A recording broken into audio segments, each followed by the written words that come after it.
The British were in turmoil. Germany had in merely 6 weeks managed to perform a major undertaking, knocking France out of the war, the English out of the mainland, and the only allies left on the continent. Yet, the British were not only a power in Europe, but on the high seas and the rest of the world. With the creation of the puppet Vichy state, however, the power abroad was now in question. Many French colonies were torn on their allegiance, while some like Equatorial Africa and Cameroon would initially answer the calls from Charles de Gaulle, leader of the Free French movement. The vast majority would stay under Vichy control. The survival of the French resistance would have to be tested in blood, not only of the German occupiers, but of their fellow kinsmen as well. It is September 23rd, and the Battle for Dakar has begun. After the conclusion of an armistice between France and Nazi Germany in June of 1940, there was a confusion as to the allegiance of the various French colonies. Some, like Cameroon and French Equatorial Africa, would join de Gaulle's Free French forces, while virtually all others would stay under the puppet state of Vichy France. There was hope that diplomacy would be able to win the day.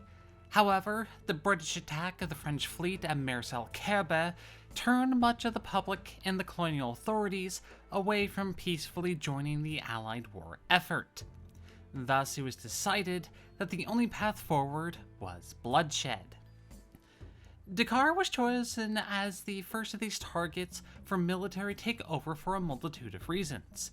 Dakar housed a port significantly more substantial than that of Freetown in Sierra Leone, then the only Allied port in West Africa. In addition, the French gold reserves, as well as the reserves of the Polish government, were stored within the city. Taking the port would not only give the Allies strategic advantages within the continent, but be a huge boost to Allied morale. Thus, a contingent of British and Free French forces would make for the colony, arriving on September the 23rd, prepping themselves for the fight that they knew would come.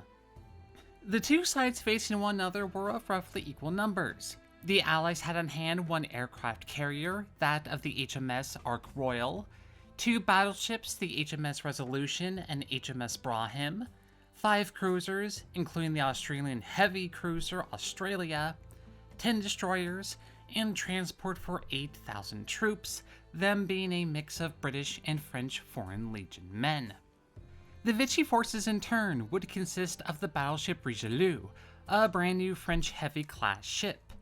Richelieu would face attacks from British vessels prior to the invasion, so while she was unable to be used on the high seas, her impressive contingent of 8 15-inch guns and anti-aircraft weaponry left her as a very valuable floating battery.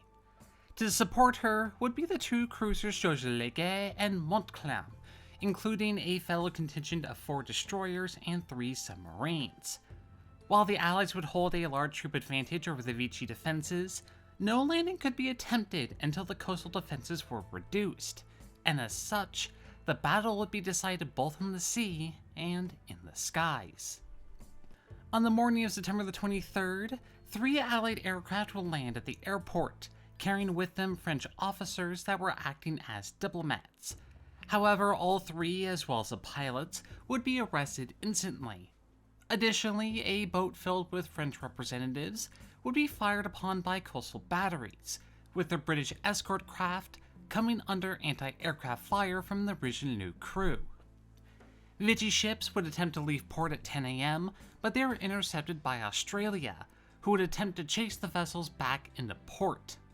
The coastal batteries would again open fire, resulting in a multi-hour exchange between the Allied ships and the Vichy batteries.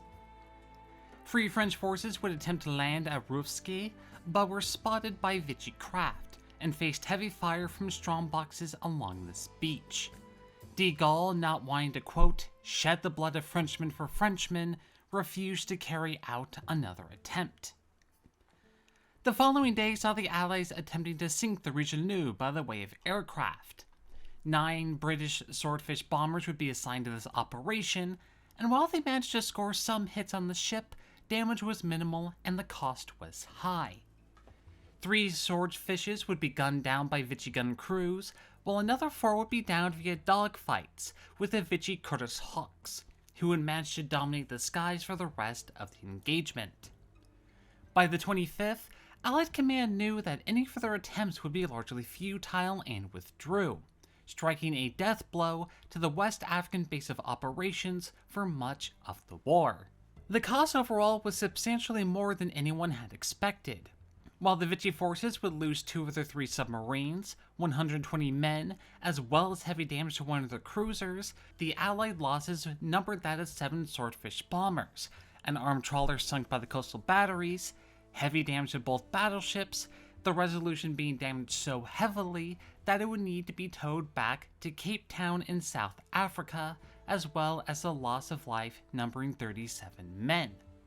This would be small on a military scale, however the damage done was more political, as de Gaulle's Free French appeal was massively damaged in the eyes of the Allies. While resources would still be dedicated to his operations, everyone knew that a bloodless switching aside for the French colonies was no longer in the cards, and in merely 2 months, another opportunity would arise to determine whether de Gaulle was willing to shed the blood of Frenchmen for Frenchmen. Be sure to like the video and subscribe to my channel. It costs you nothing, and I wish you all the best.